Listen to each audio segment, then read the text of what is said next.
na yung boyfriend mo. Ay hindi, gana rin na lang. Alam mo, baka ang inihanap mo si Jay Junior ko. Ako ay si Gino Alejandro Pires Senior. May anak ako, si Jay Junior. Baka yun ang iyong boyfriend. May picture.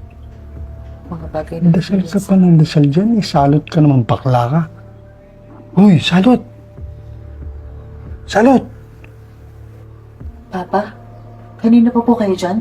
Oo, anong ginagawa mo dyan? Dasal ka ng dasal? Hindi ka nahihiya dyan sa dinadasalan mo?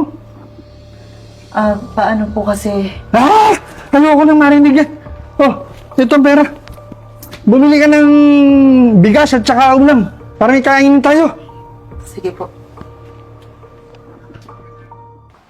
Anak, pwede ba? Wala akong panahon dyan. Abala lang yan. Walang kwenta yan. Papa, wala naman po masama kung susubukan eh. Saka, maniwala man kayo sa hindi. Kayang-kaya ko yung tulungan ng poong may kapal. Basta't manalig lang po tayo sa kanya. Anak, tigil-tigilan mo nga ako niyang drama mong yan. Di ba sinabi ko nga sa'yo, wala akong panahon dyan. At saka, walang puwang sa puso ko yung sinasabi mong Diyos. Hindi siya totoo. Kasi kung totoo siya, at kung nandyan siya, napakawalang kwenta ng Diyos. Tigilan mo ako! Ayan, Oh. Anong ulam? Nandiyan na po pala kayo tayo. Mano po? Ano po, tay?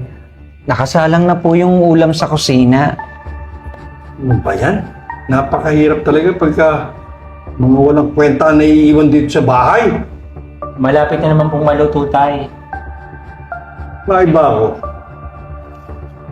Nakapagpas na ba kayo ng mga applications nyo para sa exam sa PNPA?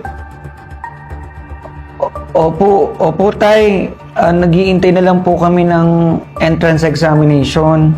Opo tay, meron na naman pong schedule ng next week.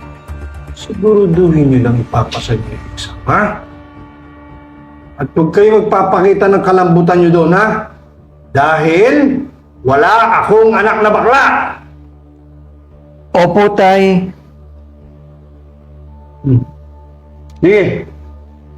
Tawagin nyo ako pagkaluto na ulam, ha? Opo.